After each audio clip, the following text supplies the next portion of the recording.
It snowed. Oh, I'm gonna love this. Actually, the weather is way too good to be sitting on the computer.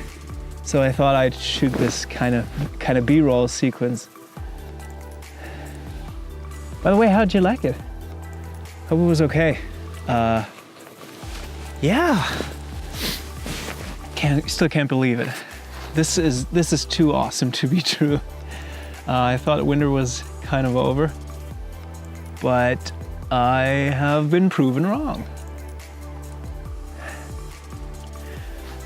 So that's why I started this video out here. Wanted to show you guys that it's actually snowing in Germany. That is awesome. But enough of that. Today we're gonna go to the computer and we're gonna turn this image into something more like this. I'm gonna show you my editing process and how to basically develop a raw photo of the photo shoot that we did. Very excited to get into that. So I'm gonna get out of the cold now because I'm starting to get freezing. So let's get to the computer. See you guys there. Okay. Ooh. Need to get used to that. Let's start editing, shall we? I mean, we've got the images. We shot them last time and now we want to bring them into Lightroom and I'm going to show you guys how to edit these. I'm going to take you through the entire process that I do for editing such a photo. But before we do that, I'm kind of cold. I'm going to get myself a coffee. Wait a sec. Okay. Let's do this. I've already loaded the photos into Lightroom. As you can see, this is kind of what I want the image to look like. This is the end goal, basically, on where we want to end up. And I've reset it to this. And this is basically what it looked like straight out of camera. You can see the colors are not that great. The lighting looks kind of off. It doesn't look flattering at all. So what we're gonna do is we're gonna take this image and take it a step further to look kind of like this. And I'm gonna take you through the entire process. And the first thing that I usually do is I'll take this eyedropper and I'll try to find a spot that has a neutral color, like gray, white, or kind of a very dark gray with complete black and complete white. It obviously doesn't work, but yeah. I'm gonna try to find a spot that looks good. I usually try out a couple of spots, especially in something like this. I like this area a lot, but it is a little bit too cool for my taste. So I'm gonna click in here and use the up arrow on my keyboard to basically make it a little bit more orange. So that seems about right. And now what I'm gonna do is I'm gonna go down to here and basically use all these basic sliders. So what I'm gonna do is I'm gonna try to adjust the exposure, adjust the highlights, adjust the shadows, so that I basically can get a good feel for the image and on what I can pull out of it. Basically, I'm gonna see how much information, how much detail is in there because it's a raw file, so I can clearly see what I can work with. I usually try the exposure slider first, and I think we can come up with the exposure just a little bit. Yeah, that looks kind of good. As you can see, it already makes a huge difference. If we take a look at what it looked before, this is what it looked before, and this is the after. This is already a big difference. I don't usually use the contrast slider because I don't like the effect that it's giving, but it depends. In video, I usually use it if I shoot with a flat profile. On my images, on my raw images, I don't usually use it. I'll just use the highlights, shadows, whites, and blacks to increase the contrast of the overall image and control the color separately, because what the contrast does is it affects the exposure and increases contrast in there, as well as the colors. And I usually manage my colors separate from my lighting, and so I do stay away from the contrast slider as much as I can. We're gonna pull up the highlights, and as you can see, the image in the bright areas, as you can see right here where it's already kind of bright, the lighting now changes. Now it looks a lot darker and muddier, and if I pull this up, I'm gonna get this clean and nice white look. but I still have some shadows in here, and especially here in the plant, that I want to bring the shadows up in there as well. So I want to recover a lot of detail in these images, and that's why I'll use the shadow slider to boost the shadows, especially here in the plant. You can see it well. The whites is basically this area of the histogram, so the really bright areas. And we're gonna bring that up just a little bit. I'm gonna hold down the Alt key and drag on here, and as you can see, you get basically a black screen. But as you pull this slider up, you can see some stuff starts popping up, and this is the blown out areas. This is the areas where the image has complete white, and usually you want to introduce just a little bit of pure white into the image if you have, obviously, if you have something that is white, because it basically sets the contrast. It sets the lower. We're going to do the same thing with the shadows, with the blacks.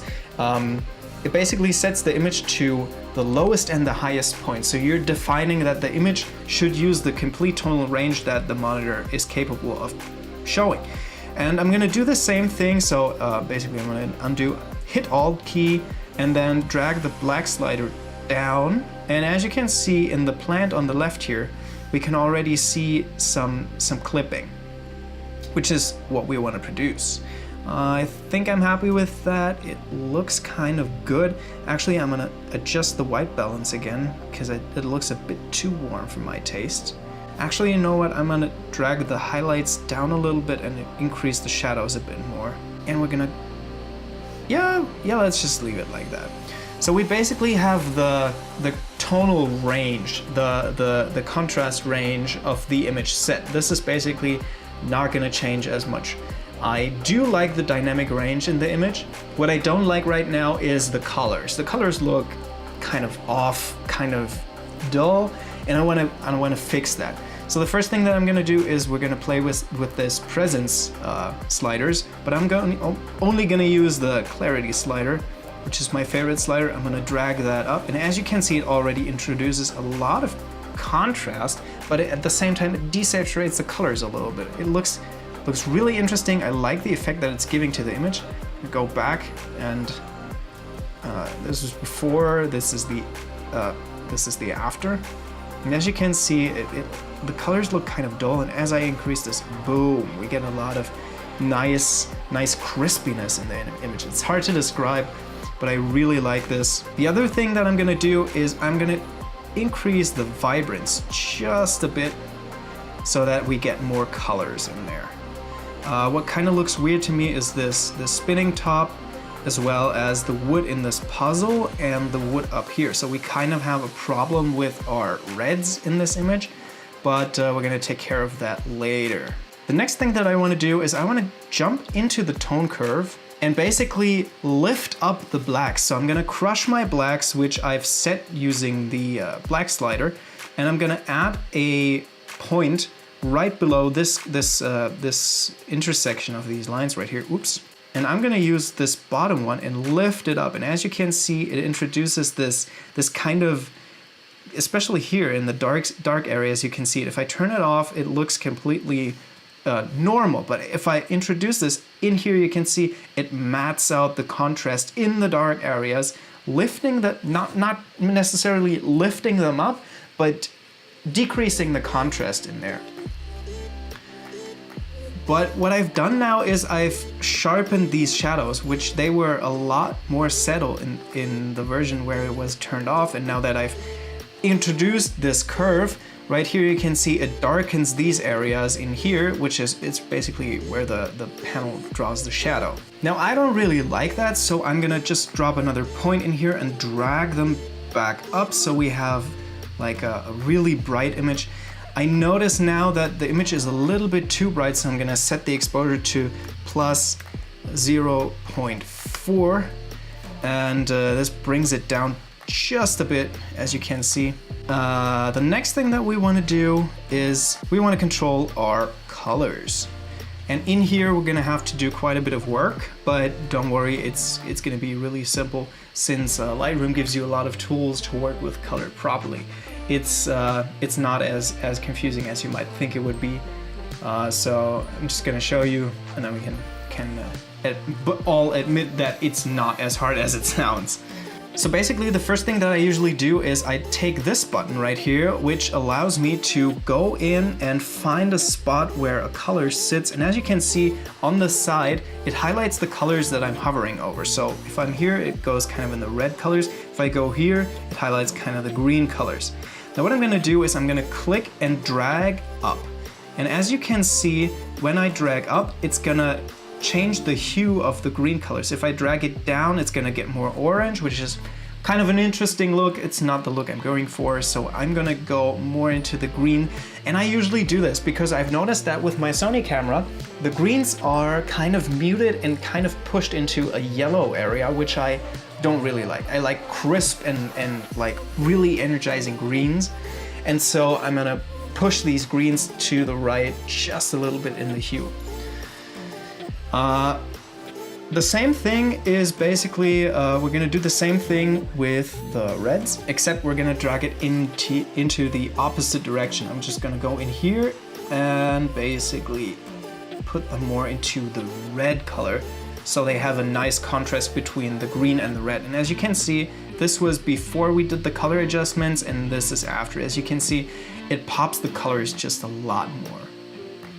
Now, I'm happy with how the colors look, but I'm not quite happy with how bright they are, and the greens are a little bit too punchy for me. So what I actually want to do is I want to mute the colors all separately. I'm gonna go in here, drag the greens down, drag the reds down. Yep, maybe some of that as well. Okay, we're gonna drag the red out completely because there's not much red in the image. I also want to decrease the blues because we obviously don't have any blues in the image, and so I'm going to drag the saturation of the blue and aqua colors completely out of the image because they are not in the image.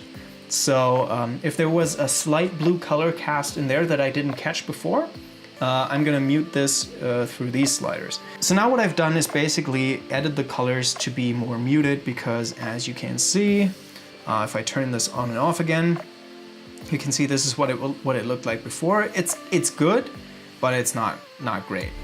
And if we turn this on, you can see the colors just match a lot more. It's just more muted, a little bit more, you know, a little bit less contrasty because I don't like the hyper saturated colors.